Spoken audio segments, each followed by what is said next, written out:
12ই মে 2025 রবিবার। আমি, ছেলে, আমার বর, মা আর বাবা 5 জনে মিলে আমরা সকাল সকাল বেরিয়ে পড়েছি মেদিনীপুরের উদ্দেশ্যে। সেখানে আমার শ্বশুরমশাইয়ের গ্রামের বাড়ি। জায়গার নাম মাদাখালি। আমার বরের বড় জেঠুর মেয়ের বাড়িতে রয়েছে একসঙ্গে অনেকগুলো পুজোর অনুষ্ঠান। নন্দকুমারে পৌঁছতেই দেখলাম ওখানকার গাড়ির ড্রাইভারের ইউনিয়ন থেকে কাটা ফল আর শরবত বিতরণ করা হচ্ছে পথ চলতি গাড়ির চালকদের, বিশেষ করে লরির ড্রাইভারদের জন্য এই ব্যবস্থা। গাড়িতে যেতে যেতে আমার ছেলে তার আদরের মেয়েকে নিয়ে খেলছে। পৌঁছে গিয়েছি দিদির বাড়ি। সকলের সঙ্গে দেখা করে প্রথমেই চলে এসেছি গৌরাঙ্গ ঠাকুর দর্শনে। সাথে রয়েছে গোপাল আর রাধাকৃষ্ণ। আজ সকালেই গৌরাঙ্গের পুজো হয়েছে, সাথে চলছে নাম সংকীর্তন। গতকাল অর্থাৎ শনিবার সকালে হয়েছে মা শীতলার পুজো আর রাতে হয়েছে কালী মায়ের পুজো। আজ সন্ধেবেলা হবে সত্যনারায়ণ। দিদিরা নতুন বাড়ি করে এখানে এসেছে, তাই 2 দিন ধরে চলছে পুজো পাঠ। গৌরাঙ্গকে বিকেলবেলা নিয়ে চলে যাওয়া হবে তার মন্দিরে। শীতলা মাকেও পাশেই একটি মন্দির থেকে এনে পুজো করা হয়েছিল। গৌরাঙ্গের দর্শন করে চলে এলাম মা কালীর দর্শনে। পাশেই রয়েছে প্রসাদ খাওয়ার ব্যবস্থা। পুজো আর প্রসাদ খাওয়ার ব্যবস্থা করা হয়েছে দিদির বাড়ির ছাদে। ভগবান দর্শন করে চলে এসেছি ঘরে, একটু বিশ্রাম নিয়ে নেব। গ্রামের বাড়ির মানুষগুলোর সঙ্গে অনেক দিন পর দেখা। আমার কর্তা এখন তাই এদিক ওদিক ঘুরে ঘুরে সবার সাথে গল্প করতে ব্যস্ত। এদিকে আমিও সবার কাছেই প্রায় নতুন। এই যে মাঝখানে রয়েছে আমার বড় জা, ও সবার সঙ্গে আমার পরিচয় করিয়ে দিচ্ছে। বড় জায়ের দুধারে রয়েছে আমার ভাগ্নি, আর তাদের দুপাশে ভাগ্নি জামাই, অর্থাৎ আমি ওনাদের শাশুড়ি মা। আমার শ্বশুরমশাইদের ভাই বোন তার ছেলে মেয়ে মিলিয়ে অনেক বড় পরিবার। সেখানেই সবার বড় মেয়ে হচ্ছে এই দিদি, যার বাড়িতে আজ আসা। বাড়ির বাইরেটা দেখো কি সুন্দর পরিবেশ, গাছ ভর্তি রয়েছে খেজুর, দেখতে ভারী সুন্দর লাগছে।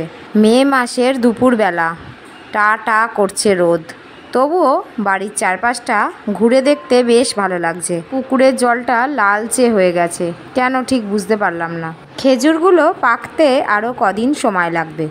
ইচ্ছা আছে গ্রামের বাড়িতে শীতকাল করে একবার আসবো।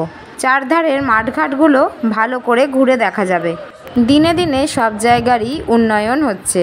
আমার বরের মুখে শুনেছি ছোট্টবেলায় যখন ওরা আসতো তখন এইখানে চারিপাশে ছিল মাটির বাড়ি, এখন আস্তে আস্তে সেগুলো হয়ে গেছে ঢালাই বাড়ি।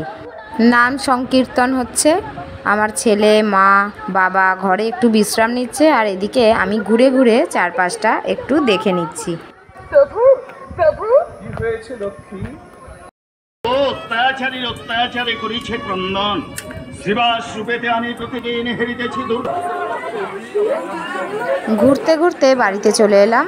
মা ছাদে ঠাকুরের প্যান্ডেলের সামনে বসে আমার জায়ের সঙ্গে গল্প করছে। অনেকটা বেলা হয়ে গেছে, খাবার জায়গাতেও বেশ ভিড়। এবার ছেলেটাকে ডেকে সবাই মিলে খেতে বসে যাব। চলে এসেছি প্রসাদ খেতে। আমি, বাবা, মা, আমার ছেলে আর আমার জায়ের মেয়ে সবাই মিলে একসঙ্গে খেতে বসেছি। আমার বর পাশেরই একটা টেবিলে ওর দাদার সঙ্গে বসেছে। প্রথমেই একে একে সব রকম প্রসাদ পরিবেশন করা হলো।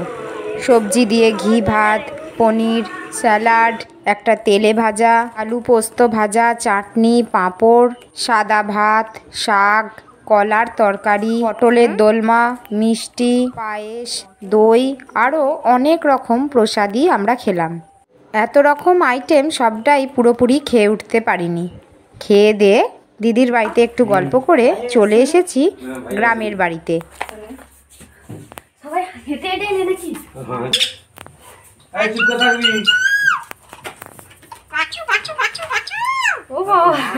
দিদির বাড়ির পাশের গ্রামেই আমার শ্বশুরের আদি বাড়ি। আগে ছিল মাটির দোতলা বাড়ি, এখন ঢালাই করা হয়েছে।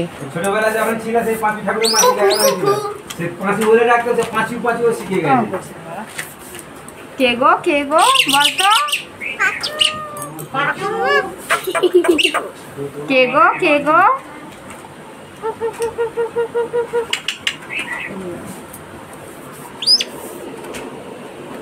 এই এই চ আজকে থেকে যাও মাসিমা। না আজকে থাকা যাবে না। তুই কোথাও যাবি না, বেড়াতে এখানে বস। ওই দরজা খোলা করো। পাচু পাচু পাচু পাচু আমার সে কথা বল। পাচু পাচু পাচু পাচু পাচু পাচু পাচু চলে আসে আয় এই বাতা একে স্কুটু ও কামড়া। আয় এক এরা কেরা আয় একে এ পাখিটা ওর নাম শালিক পাখি আয় এই আয় শালিক ঝগড়া করে রান্না করে চলে আয় আয় কে গো পাখি পাখি কে গো কুলু কুলু কুলু কুলু এখানে আমার বরের জেঠুর বড় ছেলে আর ছোট ছেলে একসঙ্গেই থাকে। বড় দাদার ঘরে ঢুকে দেখলাম দুটো শালিক পাখি কি সুন্দর কথা বলছে।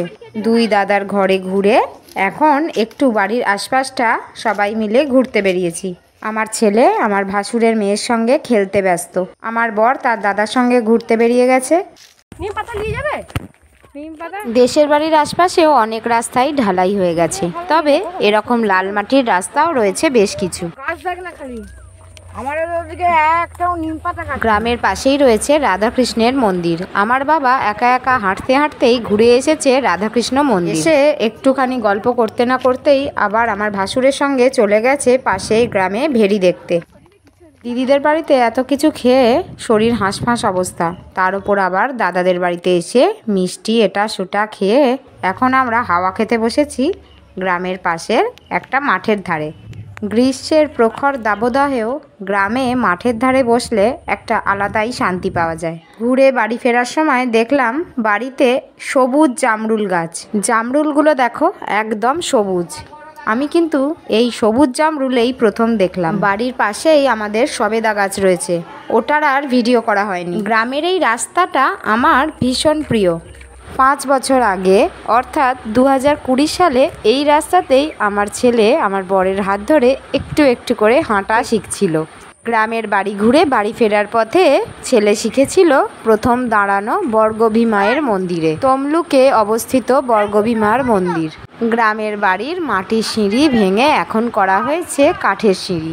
সিঁড়ি দিয়ে দোতলায় ওঠার চেষ্টা করছিলাম, তবে ভয়ে আর উঠিনি।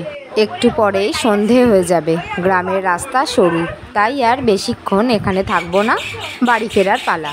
পুজো পাঠ বা কোনো অনুষ্ঠান বাড়িতে পরিবারের প্রত্যেকটা মানুষ যখন এক হয় খুব সুন্দর কাটে সময়টা। বিশেষ কারণে আমার ভাই আসেনি, ও এলে আরও ভালো লাগতো।